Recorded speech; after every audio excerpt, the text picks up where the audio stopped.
that I have taken, including the decisions to pre-deploy in the way that I've described, and the decisions we're taking every day in order to deal with the situation on the ground in the region, the consular work to get people safely back home, and also what we're doing within the country, obviously, in relation to the division that can arise in situations like this. In relation to Cyprus, we've obviously had an airbase there for a very long time.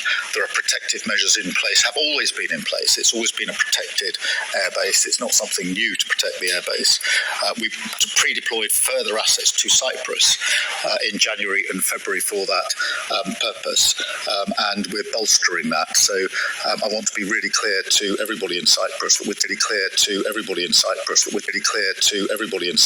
taking every measure that is needed to protect them, to protect the airbase, along with the other places in the region. Thank you very much, Beth. I think it will go on. Oh, I'm sorry. In relation to how long it will go on, I do know people are worried. They are going to be worried about any escalation. I think they can see what's unfolding on their television screens. That will cause them anxiety, understandably. They will be worried about the impact on their own lives that this could have, and those with family and friends in the region will be extremely worried about their family and friends in the region. I absolutely understand that.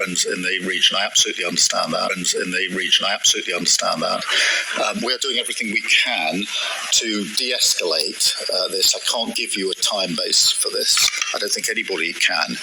My strong view is that when you de-escalate, and ultimately this will have to be a matter of negotiation when it comes to some of the core issues like nuclear capability. Thank you, Beth. Paul McNamara, Channel 4. Paul. Afternoon, Prime Minister.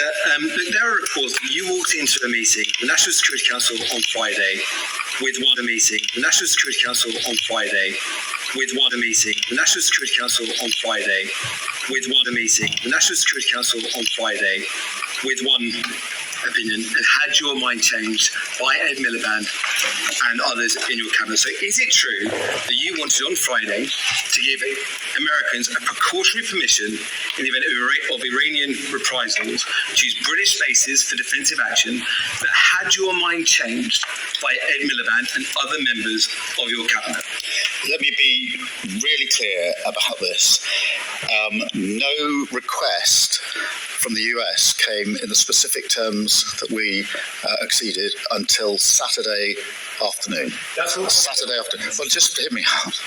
And therefore, on Friday, there was no concrete decision to be made.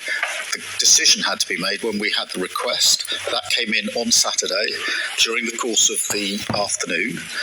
We're already taking measures in relation to our own capability. That came in on Saturday afternoon, late in the afternoon. We then, as you would have expected, went through the details with the US over the next day, and ultimately reached a decision on Sunday, which I announced then on Sunday evening about